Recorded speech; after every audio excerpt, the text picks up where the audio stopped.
บายดีเนาะเบิดสุขุสุคนที่ผ่านเขามาหับชมคลิปวิดีโอนี้สำหรับคลิปวิดีโอนี้เฮากะสิมาเว้าเรื่องราวเกี่ยวกับชีวิตจิตใจของเฮาเนาะโดยเฉพาะที่ว่าเรื่องราวที่ว่าเฮาสามารถระลึกรู้และก็สังเกตเห็นเรื่องอารมณ์ความรู้สึกนึกคิดที่เกิดขึ้นภายในจิตใจของเฮาว่าเฮาเป็นจังใดเนาะโดยเฉพาะแม่นที่ว่าเฮาสังเกตเห็นก็คือเวลาที่เฮาพัดภาคจากบ้านเกิดเมืองนอนจังซี่นะบ่ว่าสิไปเฮ็ดเวียกอยู่ต่างแขวงต่างเมืองบ่ในประเทศลาวเฮาเองนี่ก็ไปมาหลายบ่อนเนาะก็บ่ค่อยเห็นว่าสิคิดฮอดบ้านเกิดเมืองนอนคิดอยากกลับนะนับมื้อนับวันจังซี่เฮาจากมาบ้านมาแล้วเฮาจากบ้านมาแล้วดนเท่าใดยามใดเฮาสิกลับไปเฮ็ดงานอยู่ประเทศไทยก็คือกันอยู่ไปจนบ่ฮู้ว่าตัวเองนี่จากบ้านมาแล้วดนเท่าใดจักมื้อจักวันจักเดือนจักปีแล้วบ่บ่บ่ฮู้เลยหั่นนะเดือนนี้ช่วงนี้จักฤดูร้อนฤดูฝนบ่ฮู้ ยังดีแบบอยู่ในโรงงานแห้งคักแหละบ่เห็นแดดเห็นแต่เว้นเห็นอยู่ดอกเห็นเป็นบางครั้งบางคราว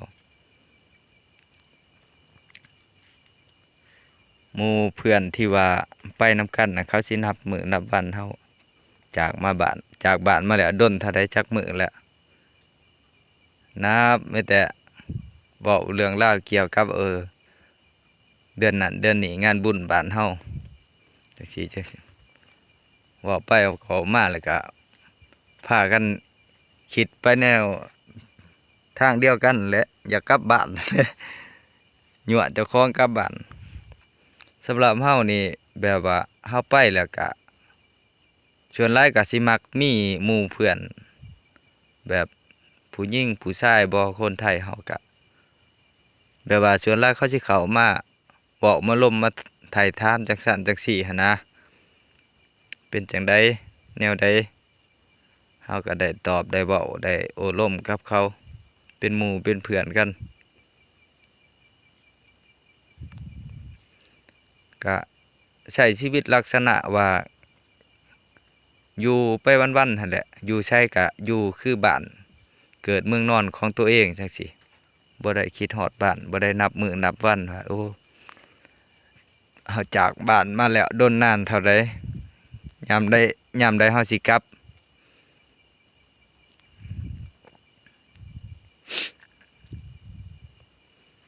หรืออาจสิมีเนาะเวลา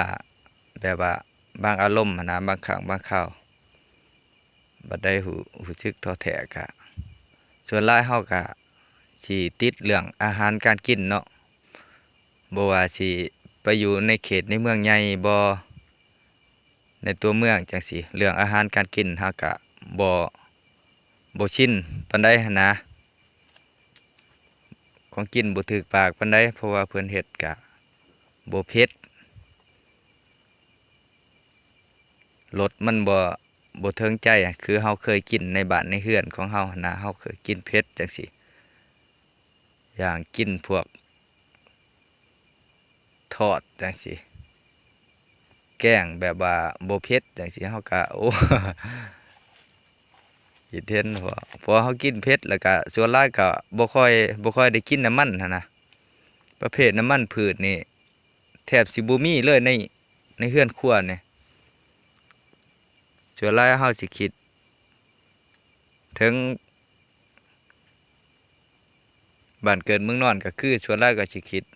เห็นพวกอาหารการกินบ่เฮามักกินแกงหน่อไม้จังซี่เผ็ดจังซี่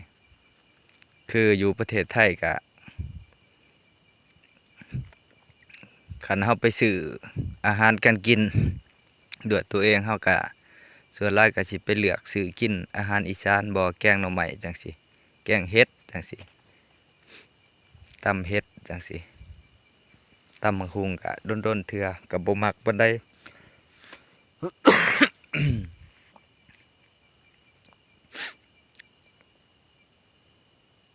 คือเฮามาอยู่นี่ก็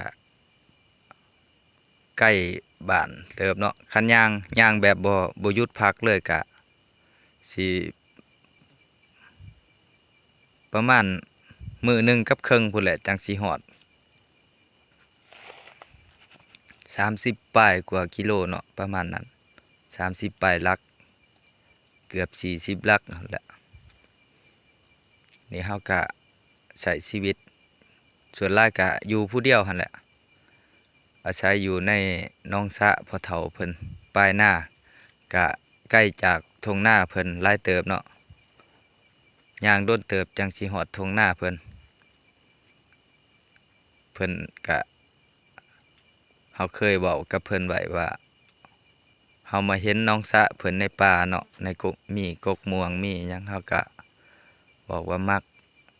มันอันนี้มันเงียบดีหั่นนะเฮามักอยู่ผู้เดียว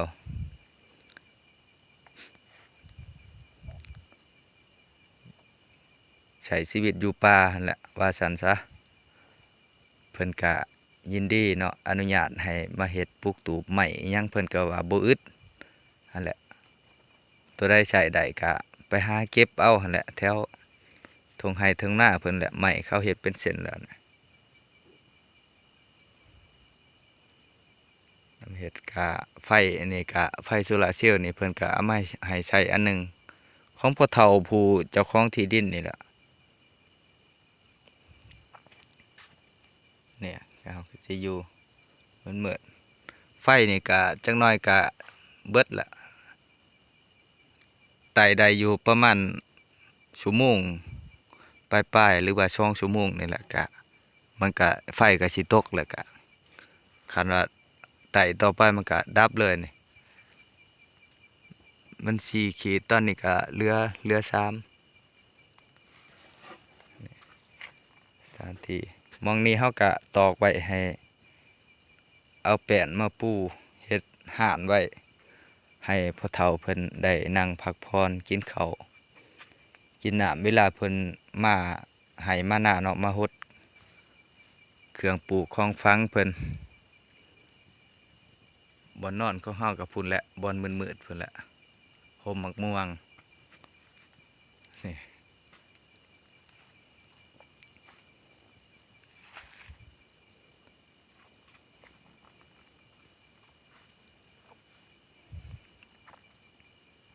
อันนี้ก็เป็นตูบเนาะหรือว่ากระต๊อบกระท่อมที่ว่าเฮาเฮ็ดให้พ่อเฒ่าเนาะก่อนสิหนีจากเพิ่นเนาะเฮาก็นั่นนะเนี่ยภาพบรรยากาศเฮาอยู่ผู้เดียวนะอีกอย่างเฮามาอยู่ในป่านี้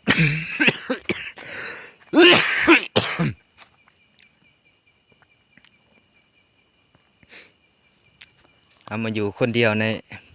ป่าเงียบๆที่ห่างไกลผู้คนนี่มันก็ดีได้เวลาเฮาอัดคลิปจังซี่หั่นนะเพราะว่าเฮาใส่เสียงค่อนข้างดังเนาะในการเว้าเพราะว่าเฮาบ่มีไมค์อัดเสียงน่ะคือช่องอื่นเพิ่นเนาะ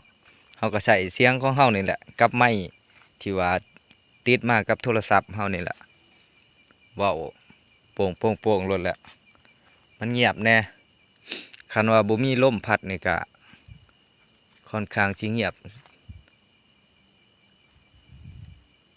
บ่มีเสียงรบกวนเนาะเสียงเฮาเว้าเฮาพากย์คลิปวิดีโอก็ค่อนข้างที่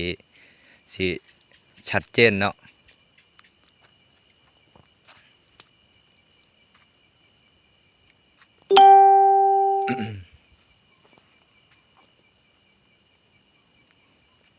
มื้อนี้ก็สิเว้าประมาณนี้แหละเว้าเรื่องราวของชีวิตจิตใจเนาะ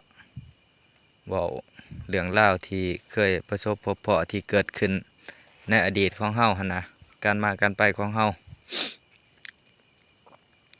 จะได้กะฝากพี่น้องที่ว่าเขามาเบิ่งเข้ามาชมกดไลค์กดแชร์แล้วก็ผู้ใดที่ว่ายังบ่ทันกดติดตามช่องของเฮากะกดติดตามให้เด้อพี่น้องเด้อสำหรับผู้ที่กดติดตามแล้วกะเขามาเบิ่งเขามาชมกะขอบมกขอบใจหลายๆเนาะ สำหรับคลิปนี้ก็สิขอจบไว้ซ้ำนี้เนาะเพราะว่าบ่มีแนวให้เบิ่งหรอกมีแต่เพราะว่ามันอันนั้นนะมันมืดนะพี่น้องสิพาเลาะเบิ่งนั่นเบิ่งนี่มันก็บ่สะดวกนะก็เอาไว้พอกันใหม่คลิปหน้าเนาะถ้ามีโอกาสเนาะพี่น้องเนาะถ้าว่ามีเหตุใดปัจจัยหนึ่งที่ว่าเฮาต้องล่มสลายไปก็ถ้าว่าเงียบไปเลยบ่เห็นเคลื่อนไหวเลยก็แสดงว่ามีเหตุใดปัจจัยหนึ่งหั่นแหละ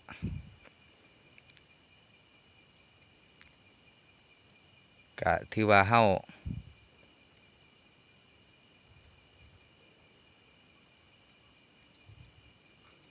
เฮ็ดบุญร่วมกันมาส่ำนั้นนั่นแหละ ก็อย่าคิดหยังหลายเนาะมีพบก็ต้องมีผัดผากจากลากัน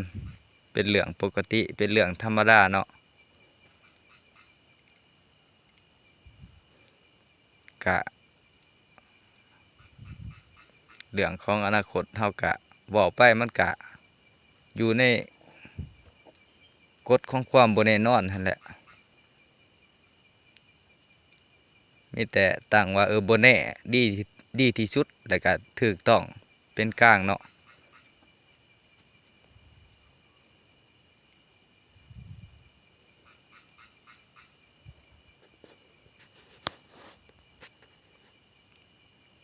ก็เอาไว้ซ้ำนี้เนาะพี่น้องเนาะ